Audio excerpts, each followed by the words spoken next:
Let's say that you are inside of a classroom and the teacher says, hey, everybody, let's go around the room one by one and simply introduce yourself. Say your first name, last name, and etc., right? Now, the problem is that there's a good chance that you're going to experience a hard block even before it's actually your turn yet, right? And that alone, it might actually make you wonder, well, how's it actually mouth mechanics if it isn't even my turn yet? It's like my mouth hasn't really moved yet. Well, the thing is this, is that step 2 is mouth movement. Step 3 is not mouth movement. Step 3 happens first, which is before step 2. So that's exactly why the hard block is there even before your mouth actually moves. Since the brain is processing the intentionality on actually speaking, it is not processing mouth movement at all, right? So yeah, that is exactly what's happening. So it is extremely the case that the mouth is not even gonna move at all if you have an extremely hard block, that is, right? So for you, if the teacher says, let's go around the room, and if you're already anticipating the hard block, you just need to realize that that the intentionality is happening extremely fast. So you ultimately have to just give up the need to speak at that moment.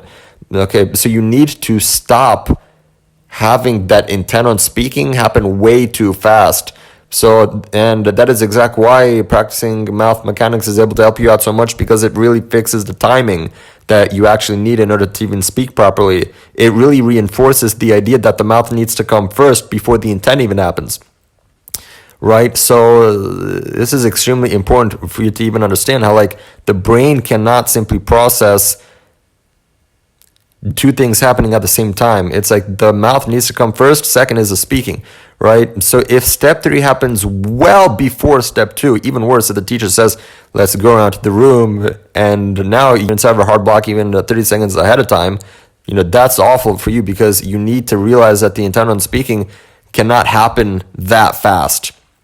So yeah, then you're simply stuck there, already knowing you're gonna mess up, and then you're gonna embarrass yourself. It's guaranteed embarrassment at that point, right? And then you're kind of sitting there like, yeah, I've already messed up, right?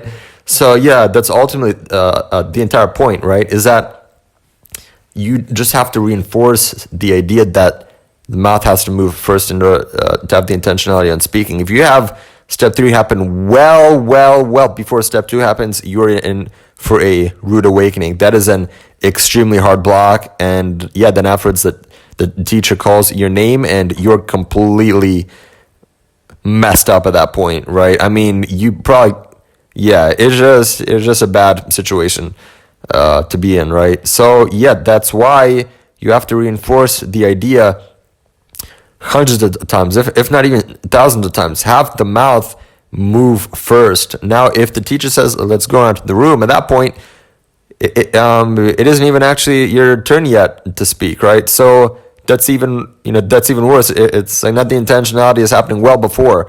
So yeah, I really hope this would help you guys out a lot, and really rewatch the video over and over and over again until you truly master exactly what's being said. This is extremely important stuff that you just have to know, that you have to understand.